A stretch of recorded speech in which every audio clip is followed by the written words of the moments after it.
All right, so all of you must be familiar with that particular person. That's Juan Gonzalez, and he's the author of the book that we are using in this class, Harvest of Empire. And so here he was capturing that essence of that cycle. Now, as World War II commenced, the federal government is going to turn to Mexico to fulfill an economic need. After deporting Mexicans en masse in the 1930s, now the U.S. wants to borrow Mexican workers in the 1940s. And this became known as the Bracero Program. So, we had in the 1930s the Mexican repatriation program. Now in the 1940s, there's the Bracero Program. So let's go and let's revisit it. Let's revisit this bittersweet harvest.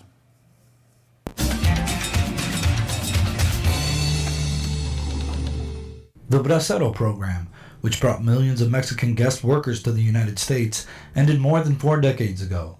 Current debates about immigration policy, including discussions about a new guest worker program, have put the program back in the news and made it all the more important to understand this chapter of American history.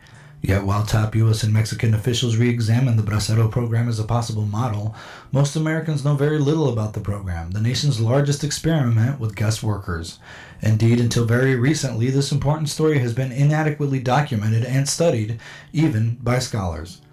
The Bracero Program grew out of a series of bilateral agreements between Mexico and the United States that allowed millions of Mexican men to come to the United States to work on short-term, primarily agricultural, labor contracts. From 1942 to 1964, 4.6 million contracts were signed, with many individuals returning several times on different contracts, making it the largest U.S. contract labor program.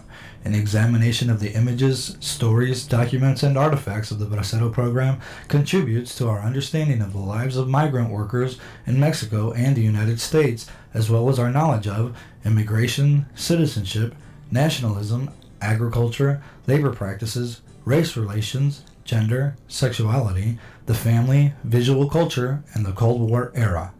The Bracero Program was created by executive order in 1942 because many growers argued that World War II would bring labor shortages to low-paying agricultural jobs. On August 4, 1942, the United States concluded a temporary intergovernmental agreement for the use of Mexican agricultural labor on United States farms, officially referred to as the Mexican Farm Labor Program, and the influx of legal temporary Mexican workers began. But the program lasted much longer than anticipated. In 1951, after nearly a decade in existence, concerns about production and the U.S. entry into the Korean conflict led Congress to formalize the Bracero Program with Public Law 78. The Bracero Program was controversial in its time.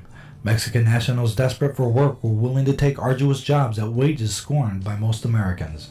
Farm workers already living in the United States worried that braceros would compete for jobs and lower wages. In theory, the Bracero Program had safeguards to protect both Mexican and domestic workers. For example, guaranteed payment for at least the prevailing area wage received by native workers, employment for 3/4 of their contract period, adequate sanitary and free housing, decent meals at reasonable prices, occupational insurance at employers' expense, and free transportation back to Mexico at the end of the contract. Employers were supposed to hire braceros only in areas of certified domestic labor shortage and were not to use them as strikebreakers. In practice, they ignored many of these rules, and Mexican and native workers suffered while growers benefited from plentiful, cheap labor. Between the 1940s and mid-1950s, farm wages dropped sharply as a percentage of manufacturing wages, a result in part of the use of braceros and undocumented laborers who lacked full rights in American society. Okay, so we can understand something with regards to, again, the cycle. Because as World War II commenced, after deporting Mexicans in the 1930s, now the U.S. wants to go back to Mexico and say, hey, could we borrow those that we deported?